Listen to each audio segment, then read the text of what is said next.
السلام عليكم ورحمة الله وبركاته.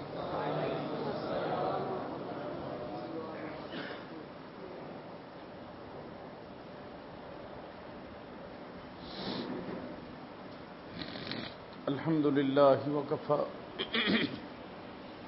وسلام على عباده الذين اصطفى أما بعد فأعوذ بالله من الشيطان الرجيم بسم الله الرحمن الرحيم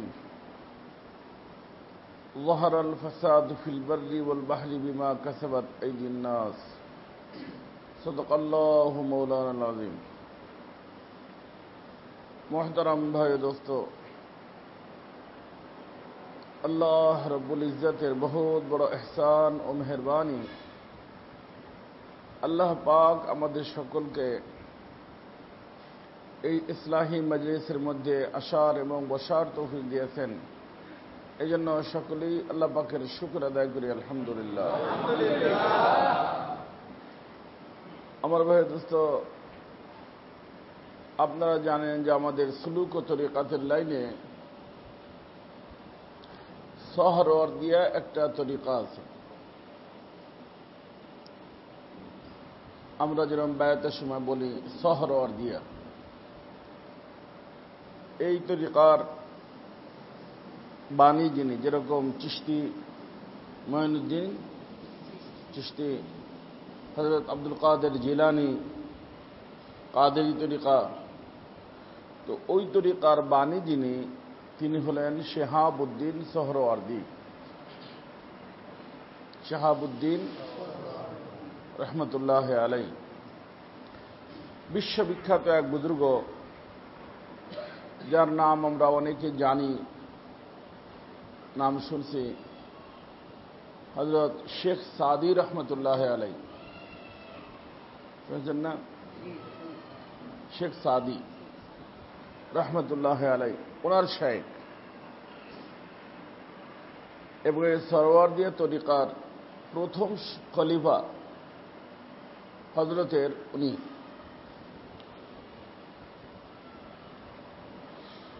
আল্লাহ। আর উনি শেখ সাদি রহমতুল্লাহ আলাই নিজের পীর ও মুর্শিদের সাথে কোথাও সফরে যাইতেছিলেন, এবং সফরটা ছিল হলো নৌকার সফর। নৌকায় বসা ছিলেন। তো ওই অবস্থায় ওই সময় শিহাবউদ্দিন সোহরাওয়ার্দী রহমতুল্লাহ আলাইহির দিলে আসলো যে শেখ সাদিকে খেলাফত দেওয়া দরকার। আমাদের আকাবিরিনরা নিজেদের মুরিদদেরকে খেলাফত দেন, এ আগের থেকে চলে আসতেছে। খলিফা বলে, খলিফা। কিন্তু খেলাফত দেওয়ার আগে তরবিয়ত জরুরি। যারা খেলাফত দিবে তার কি করা উচিত? তরবিয়ত করা উচিত। এই জন্য আমাদের সমস্ত আকাবিরিনরা এই ব্যাপারে একমত যে খেলাফত দলিল কামাল নেই, দলিল মুনাসাবাত है। যার অর্থ হল, যেই ব্যক্তিকে খেলাফত দেওয়া হলো তার শায়েখ, তার মুরব্বী মনে করছেন যে সুলুক ও তরিকাতের সাথে আমার এই মুরিদের মোটামুটি সম্পর্ক হয়ে গেছে, এখন যদি সে মেহনত করে তাহলে সে কামেল হয়ে যাবে। অর্থাৎ খেলাফতটা কামেল হওয়ার দলিল না, মেহনত করলে কি হবে? কামেল হবে। এটার নাম হলো মুনাসাবাত। এটার নাম হলো, তার অর্থ হলো যে সুলুক ও তরিকাতের লাইনের সাথে তার কি হয়েছে? মুনাসাবাত হয়েছে, সম্পর্ক হয়েছে। এখন যদি সে মেহনত করে তাহলে আগে বাড়তে পারবে। কিন্তু আমাদের দেশে মানুষ, আগের জমানায় বুজুর্গরা লম্বা লম্বা সময় পর্যন্ত মুরিদদের দ্বারা মেহনত মুজাহাদা করাইয়া তাদেরকে কি করতেন, তৈরি করতেন। এখন তৈরি নাই, আসলো বাসার আগেই খিলাফতনামা পাঠায় দেয়, যার কারণে তৈরি হয় না। উল্টাপাল্টা যার কারণে খলিফারাও করতে থাকে। আগের জমানায় বুজুর্গরা কি করতেন, মেহনত করতেন, মেহনত করে মুরিদরে কি করতেন, তৈরি করতেন। ছেলেরে বিয়ে দেয় কখন, বাচ্চাকালে, হ্যাঁ, যখন বাপ বুঝে যে হ্যাঁ তরবিয়ত করে করতে করতে করতে বুঝে আলহামদুলিল্লাহ এখন আমার ছেলেরে যদি বিয়ে দেই তাহলে কি হবে, নসল চলবে। নসল চলবে মানে অর্থাৎ স্বামী স্ত্রীর সম্পর্ক হবে, সন্তান হবে, আওলাদ হবে, আমি কি হব, দাদা হব না। বা ছোটবেলায় দিয়ে দেয়, তরবিয়ত করে। তো এরকম সুলুক ও তরিকাতের লাইনেও কি করতে হয়, তরবিয়ত করতে হয়। তরবিয়ত না করে খিলাফত দিয়ে দিল, ডাইকে আইনা খিলাফত দিয়ে দিল, ধরে আইনা খিলাফত দিয়ে দিল, মানে একটা তামাশা হয়ে গেছে। আর মানুষ এত খেলাফত, নাউযুবিল্লাহ মিন যালিক, আল্লাহ মাফ করুক।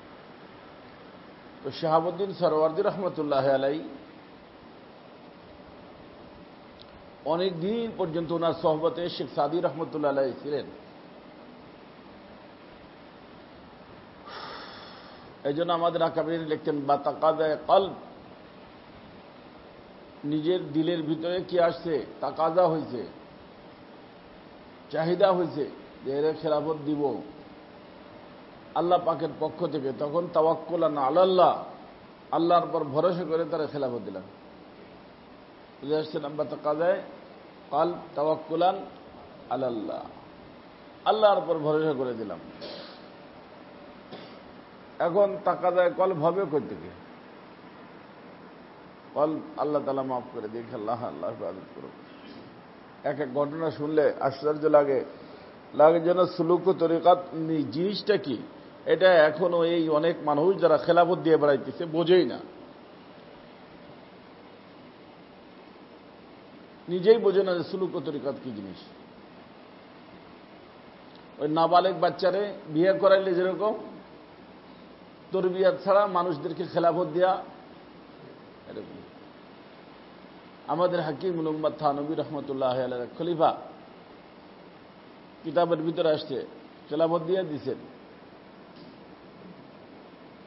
উনি একবার আসছে হযরতের নিকটে, নিজের ছেলে নিয়ে আসছে। অনেক ছেলেপেলে থাকে না একটু বেটে, বয়স বেশি, ওরম একটা ছেলে নিয়ে আসছে। तो हजरत जिज्ञेस करते भाई ये कौन है, हजरत मेरा बेटा है। তারপরে নিজের পক্ষ থেকে অনেকের মানুষের অভ্যাস বেশি কথা বলার, हजरत देखने में ये छोटा लगता है, मेरा बच्चा बड़ा है। अल्हम्दुलिल्लाह, देखने में छोटा लगता है, बच्चा 12 साल से उम्र ज्यादा है, इसलिए देखने में छोटा लगता है, इसलिए मैंने टिकट भी इसका हाफ टिकट लिया। देखने में छोटा लगता है, टिकट क्या लिया, किसेर ট্রেনের। টিটি কিছু বলে নাই, ছোট দেখতে দেখা যাচ্ছে। হযরতের মুখ কালো হয়ে গেছে। हजरत बोलছেন आपने क्या कहा, देखने में छोटा लगता है इसलिए हाफ टिकट लिया। आपको जब मालूम है कि इसकी उम्र कितनी है, 12 साल से ज्यादा है, तो आपने हाफ टिकट कैसे लिया? क्या हुकूमत का यह कानून है कि देखने में छोटा लगे तो हाफ टिकट है, बड़ा लगे तो फुल टिकट है, ऐसा है? या 12 साल से ज्यादा हो तो फुल टिकट है। जब आपको मालूम है कि आपके बेटे की उम्र कितनी है, 12 साल से ज्यादा है, आपने हाफ टिकट कैसे लिया? তারপরে হযরত বলছেন যে ভাই बात सुनो, आपकी खिलाफत आज से मनसूख है, खिलाफत शेष। अरे आपको तो मैंने खिलाफत गलती से दे दी, क्योंकि आपको तो सुलूक व तरीक़त की हवा भी नहीं लगी, सुलूक व तरीक़त की খলিফা হওয়া তো দূরের কথা, তোমার তো সুলুক ও তরিকাতের কি লাগে নাই। এই জন্য দেখেন, আমি মাঝে মধ্যে কথা বলি, মনে রাখবেন, নবুয়ত ক্যান্সেল হয় না, বেলায়েত কি হয়। আমি শিখেছি না, নবুয়ত হলো ওয়াহাবি আর বেলায়েত হলো কাসবি। ওয়াহাবি শব্দের অর্থ হলো যে আল্লাহ যাকে চান তাকে দেন, আর কাসবি অর্থ হলো যে চায় সে পায়। দুটোর ভিতরে পার্থক্য হলো না। তো আল্লাহ যাকে চান তাকে দেন, তো আল্লাহ কোনো অযোগ্যকে দেন না। আর এখানে কোনো ব্যক্তি যদি চেষ্টা করে, পাইয়ে গেল, চেষ্টা ছেড়ে দিল, আবার কি হয়ে যাবে, শেষ হয়ে যাবে। তো বেলায়েত কি হয় না, ক্যান্সেল হয়ে যাইতে, নবুয়ত কি হয় না, ক্যান্সেল হয় না। এই জন্য নবীরা হলো মাসুম, তাদের থেকে ভুল হয় না। আর বেলায়েত যেহেতু ক্যান্সেল হইতে পারে, এই জন্য যতদিন পর্যন্ত বেলায়েতের সাথে মৃত্যু না হয়ে যায়, হাদিস শরীফে আসছে, ততদিন পর্যন্ত তাকে অনুসরণীয় বানানোর কোনো গুঞ্জাইশ নাই। কারণ আভি নেহি, এখনো হায়াত আছে, যে কোনো সময় অ্যাক্সিডেন্ট হইতে, মৃত্যুর আগ মুহূর্ত পর্যন্ত অ্যাক্সিডেন্ট হইতে কি, এই যে একটু বুঝ যদি হইতো, তাহলে এই যে তাবলীগের গন্ডগোল শেষ হয়ে যেত। মানুষের ধারণা, আরে আমির সাহেব, ভাই আমির সাহেব নবী না ওলি? ওলি। তো ওলি গুমরা হইতে, নবী গুমরা হইতে পারে না। ও খালাস। পীর সাহেব কি হইতে পারে, গুমরা হইতে। কত পীর গুমরা হয়ে গেছে। এই যে হযরত খিলাফত দিচ্ছেন, সে পীর না? থানবী কি দিচ্ছেন, কি বলছেন, खिलाफत मनसूख है, आपको तो सुलूक तरीक़त की हवा भी नहीं लगी। आपने ये कैसे गुंजाइश कैसे किया कि 12 साल से ज्यादा उम्र आपको मालूम है, फिर भी आपने हाफ टिकट लिया। আমরা এরকম কত ভুল করতেছি, কত কাজ করতেছি। খলিফা, বুজুর্গ, আল্লাহওয়ালা, নামের সাথে এত লকব আলকাব বলার মতো কিছুই না, কিন্তু তারপরেও দেখা যায় যে উল্টাপাল্টা করে বেড়াইতেছি। ওই দিন একদিন আমরা বলছি, হযরত আমাকে 14 জন বুজুর্গ খেলাফত দিয়েছে। আমাকে বলছে সুবহানাল্লাহ, কয়জন বুজুর্গ খেলাফত দিচ্ছে? তাই বললাম যে এত খেলাফত, এত বুজুর্গদের খেলাফত আপনি মাথায় উঠে রাখেন কেমন করে? তো অনেক ওজন তো দেখি। আল্লাহ তাআলা মাফ। কি বলতেছেন বলো ভাই? শাহাবুদ্দিন সরওয়ার্দী রহমতুল্লাহ আলাইহি অনেকদিন পর্যন্ত শেখ সাদী রহমতুল্লাহ ওনার শায়েখের সাথে ছিলেন, নৌকায় বসা ছিলেন। দিল্লির ভিতরে আসলে তারা কি দেওয়া দরকার, খেলাফত দেওয়া দরকার। তখন দিলেন খেলাফত। তো আগের জামানায় বুজুর্গরা এক জামানা পর্যন্ত থাকার পরে খেলাফত টেলাফত দিলে সবসময় তার পীরের নিকটে পড়ে থাকা যায় না। তখন তারা কি করত, নিজের দেশ, নিজের বাড়ি, নিজের এলাকার রূপ করত। তো বলল যে হযরত কান্নাকাটি করতেছিলেন, তো এই যখন দিচ্ছেন, এমন একটা নসিহত আমার করেন যে পুরো জীবন সেটাকে আমি স্মরণ রাখতে পারি। বুঝে আসছে না?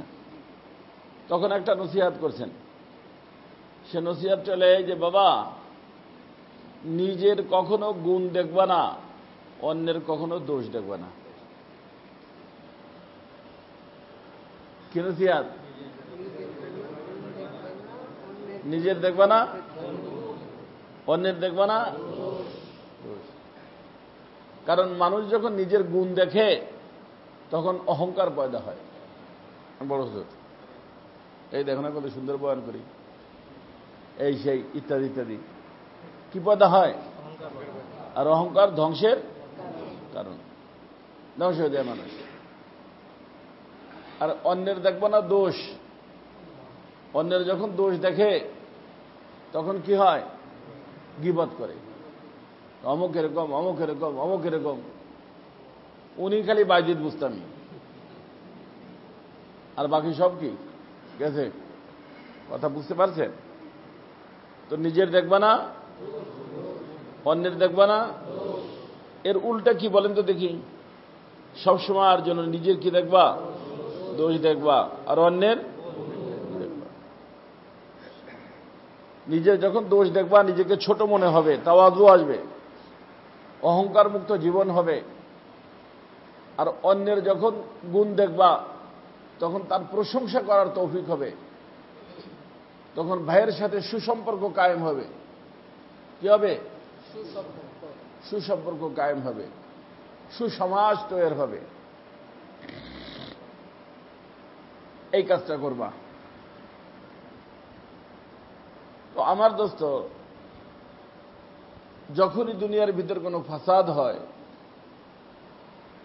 তখন আমরা বলি, সবাই বলি, এই অমুক এই করছে, অমুক এই করছে, দেশে মুসিবত আসবে না, অমুকের কারণে আসছে। নিয়ম হলো কি? আমার কারণে আসছে। নিয়ম কি? এই যে মুসিবতটা দেশে আসছে, কার কারণে আসছে? আরে আমি যদি গুনার কাজটা না করতাম, তাহলে এই মুসিবত আমার কারণে সবাই কষ্ট পাচ্ছে। আমার কারণে বৃষ্টি বন্ধ হয়ে গেছে, আমাদের দেশে ঝামেলা হয়েছে আমার কারণে। আল্লাহ, কার কারণে? আমার কারণে। তওবা ইস্তিগফার পড়বে যে হয়েছে কার কারণে? আমার কারণে। এক বুজুর্গ ছিলেন আল্লাহওয়ালা মানুষ, বৃষ্টি হইতেছিল না, ইস্তেসকা নামাজ পড়ছে।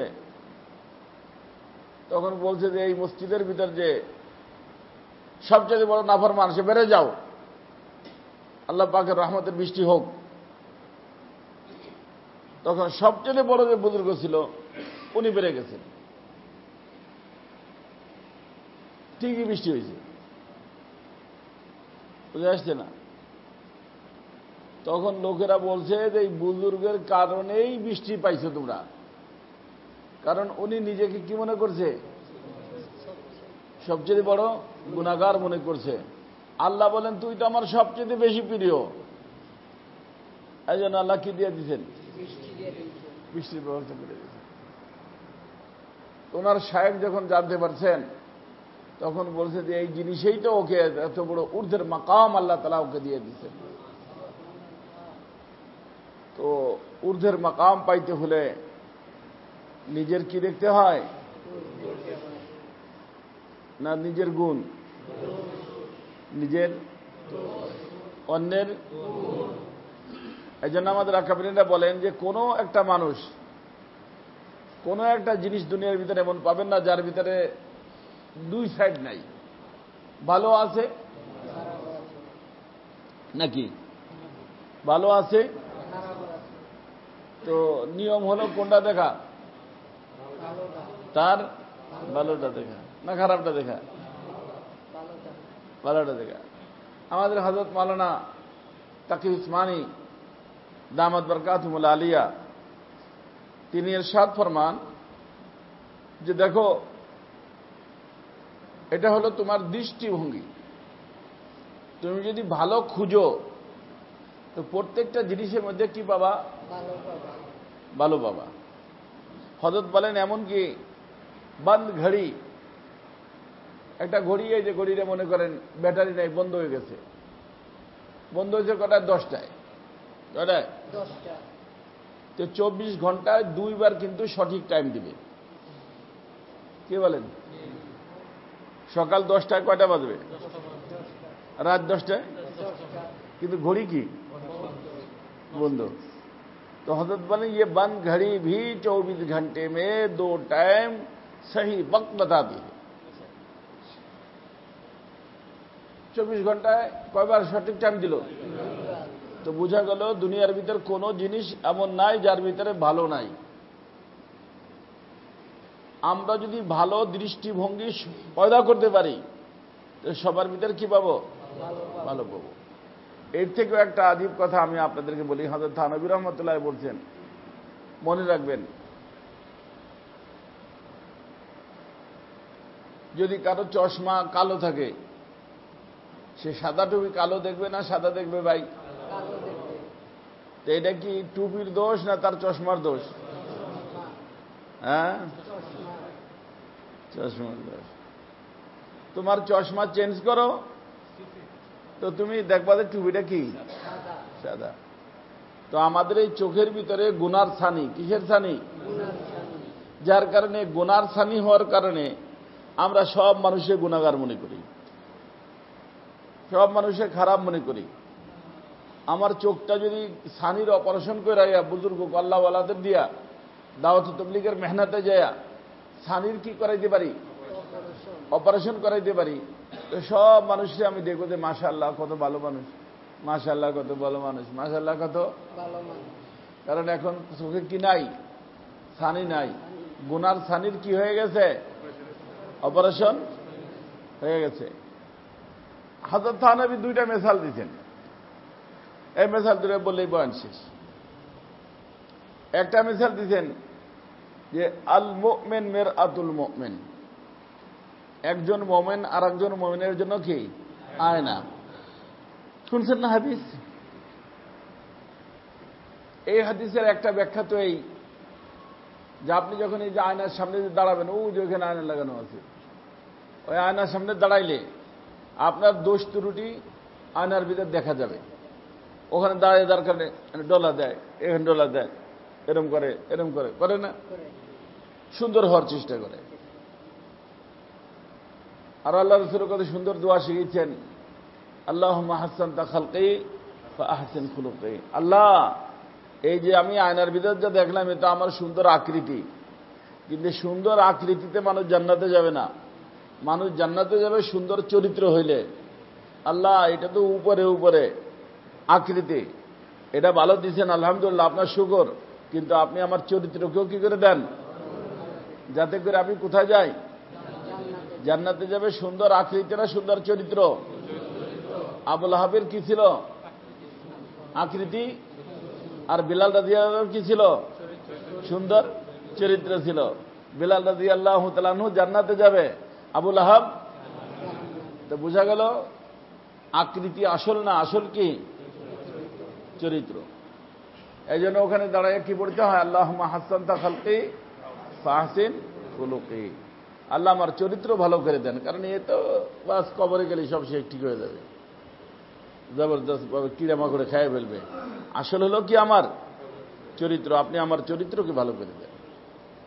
এই জন্য বলা হয় যে কিয়ামতের দিন মিজানের ভিতরে সবচেয়ে বেশি ওজন হবে মানুষের খুলুকে হাসান, সুন্দর চরিত্র, যেটার আমাদের বর্তমানে অভাব। এই জন্য বলা হয় গর্বা সুরত আদমি ইনসাবুদে, সুরতের কারণে মানুষ মানুষ হয় না, মানুষ মানুষ হয় চরিত্রের কারণে। কিসের কারণে বাবা? না সুরতের কারণে? আল্লাহ তাআলা আমাদের চরিত্রকে আল্লাহ তাআলা ভালো করে দেন। আর এর জন্য মেহনত করতে হয়। এর জন্য কি করতে হয়? চরিত্র ঠিক করার জন্য মেহনত করতে হয় বাবা, সবার মেহনত করতে হবে। মেহনত করে ভালো চরিত্রের অধিকারী হতে হবে। আল্লাহ তাআলা আমাদেরকে তৌফিক দান করেন।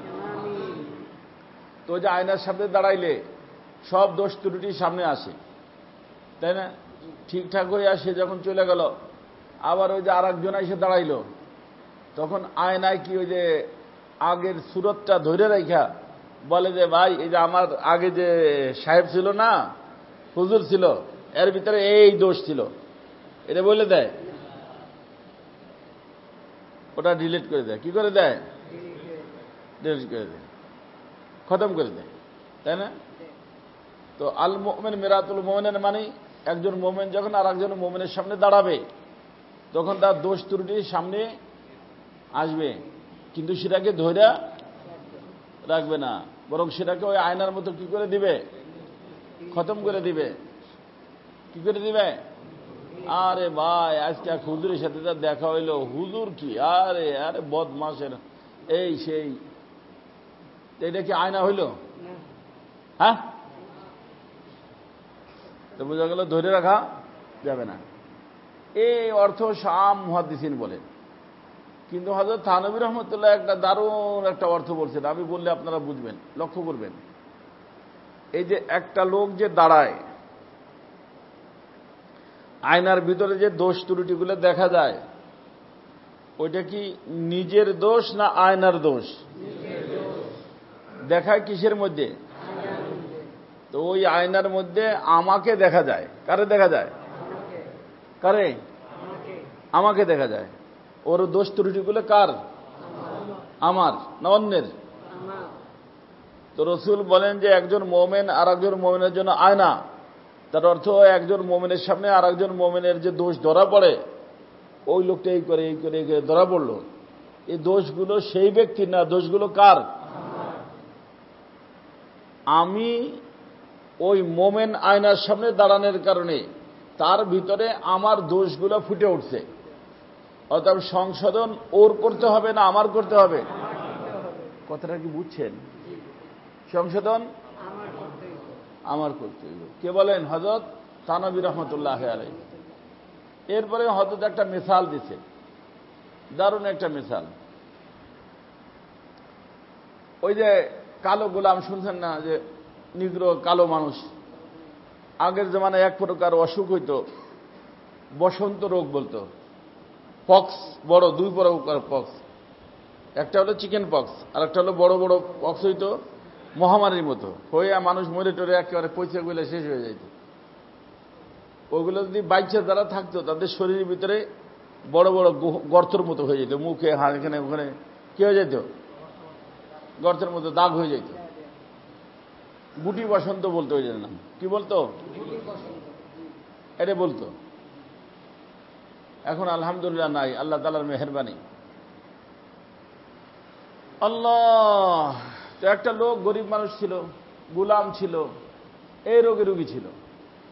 এমনি দেখতেই তো কালো, আরো আবার এই রোগে রোগী, যার কারণে চেহারাটা কি দেখার মতো না। আর আগের জমানায় এখন তো এখানে জায়গায় জায়গায় বাথরুমে, এইখানে ওইখানে, বেডরুমে, খাটের মধ্যে মিরর লাগানো, আয়না লাগানো, তাই না? সবকিছু দেখার জন্য আয়না আছে। আগের জমানায় মেয়েদেরকে বিয়ের সময় একখানা আয়না দিত, সে আয়না আবার ফোল্ডিং করা আয়না, তাই সামনে রাইখা মেয়েরা কি করতো? আলতা মালতা লাগাইতো। কি আলতা লাগাইতো? সেটার নাম কি? হ্যাঁ, হেডে লাগাইলে স্বাস্থ্য, বোঝেন নাই?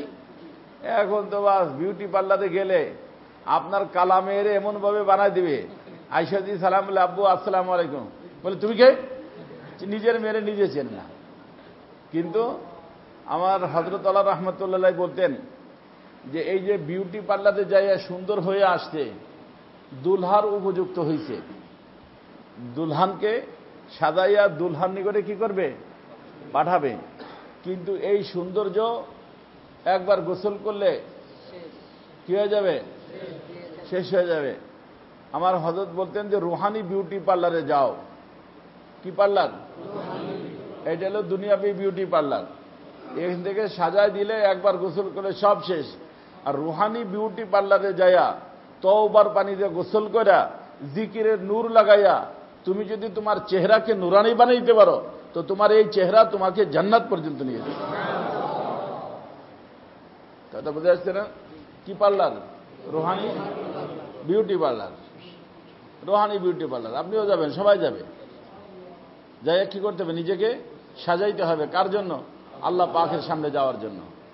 ওখানে যেরকম একজন দুলহাকে সাজানো হয় দুলার সামনে দেওয়ার জন্য, তো এখানে আল্লাহর ওলি যারা আছে, আমার হযরত বলতেন যে তাদেরকে সাজানো হয় কার সামনে দেওয়ার জন্য? আল্লাহর বান্দাকে সাজানো হয় আল্লাহর সামনে পেশ করার জন্য। এক বুজুর্গ বলতেন, হারচে কারাম বোয়াদা আখের কারদামাস, আল্লাহ আমি যতটুকু পারছি করছি। ওয়াজিনা সুয়ে নামাজা ওয়ারদামাস, আমার এই মুরিদটার জিনার অভ্যাস ছিল, সেখান থেকে আমি তার নামাজে দাঁড়া করে দিয়েছি। ছিল কিসের অভ্যাস? এখন কিসের দাঁড়া করে দিয়েছি? এ আমার যতটুকু সম্ভব এটুকু আমি করছি। পাসরুজুয়ে কলবে ই কারে তোরা, এখন এই ব্যক্তির কলবের মধ্যে আপনার ইশক ও মোহাব্বতের আগুন লাগায় দেওয়া, এটা আমার কাজ না, এটা আপনার কাজ। কলবাহ কল্লিবতু ফাইলে মুস্তাফা, রাসূলুল্লাহ সাল্লাল্লাহু আলাইহি ওয়াসাল্লামের সদকায় আপনি মেহেরবানি করে তার কলবের ভিতরে আপনার ইশক ও মোহাব্বতের আগুন ধরা দেন, বাস তখন সে কি হয়ে যায়? আল্লাহর দেওয়ানা হয়ে যায়। আল্লাহর দেওয়ানা হয়ে যায়। কথা বুঝছে রে বাবা? এই হ্যাঁ, অনেক কথা বলতে মনে এসেছে, কেন জানো। যাই হোক, কি বললাম? ওই কালো ব্যক্তি ও যাই দিয়েছে, তো কোনো একটা মানুষের একটা আয়না পড়ে দিয়েছে কোথায়? মাটিতে। তো হঠাৎ করে ওইটার উপরে নজর পড়ছে। নজর পড়লে দেখে আয়নার ভিতরে একজন মানুষ, কালো, মুখে এরকম দাগ দাগ, বড় বড় দাগ, বুঝে আসছে? ও বেটকি দেয়, ও বেটকি দেয়, কালো। বেটা গুলাম মানুষ, রাগ হয়েছে, কঠিন রাগ। রাগটা হইয়া, কারণ এত খারাপ মানুষ তো জীবনে চোখেও কি দেখে নাই, কিন্তু সেই যে ও তা তো কি জানে না, বোঝে না। তখন पाव दे जोरे दिसे लाठी। हाँ, तुम इतनी बदसूरत हो, इसीलिए तो तुम्हारे मालिक ने तुमको साथ नहीं लिया, तुमको यहाँ पे छोड़ के चला गया। अरे तुम या तो कुच्छरी, এই জন্য তোমার মালিক তোমারে কি করে নাই, সাথে নেয় নাই, তোমারে ভালাই দিয়ে গেছে।